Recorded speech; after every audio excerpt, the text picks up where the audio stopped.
Simulasi pelaksanaan PPDB akan dibuka bagi warga Makassar pada Senin 13 Juni 2022 mendatang.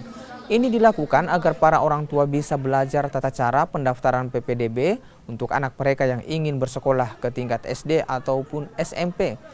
Dalam simulasi ini, orang tua bisa melihat tata cara pendaftaran online, utamanya jalur zonasi.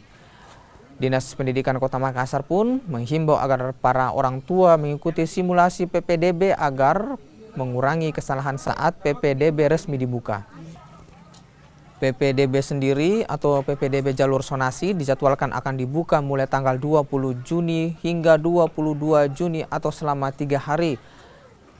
Selama penerimaan siswa jalur zonasi memiliki kuota hingga 75% untuk SD dan SMP 70%, sementara jalur prestasi sebanyak 5%, pindahan 5% dan afirmasi atau khusus disabilitas dan kurang mampu sebanyak 20%.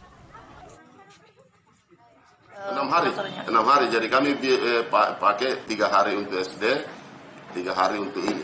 Dan bahkan nanti kami coba juga dari simulasi dengan tim teknis. Apakah bisa semuanya 6 hari, yang penting pilihan berbeda. Ada yang ke SD, ada yang ke SMP. Itu bisa kami 6 hari, yang pasti 6 hari kami buka. Jadi tolong dipantau portal PPDB. Jadi kita ketik saja portal PPDB di Distrik Kota Makassar 2022. Artinya itu akan muncul, silakan kita masuk dan kita coba. Artinya anak kita kalau kita mau daftarkan itu anak jelas. Kalau kita punya anak sendiri, jelas bahwa itu anak pasti dia tahu. Kalau dia sudah terdaftar di Dapodik sudah ada. Pokoknya setiap ada yang di situ kita umpan balik. Ada kolom untuk memberikan layanan. Kalau umpamanya masyarakat butuh langsung kita respon.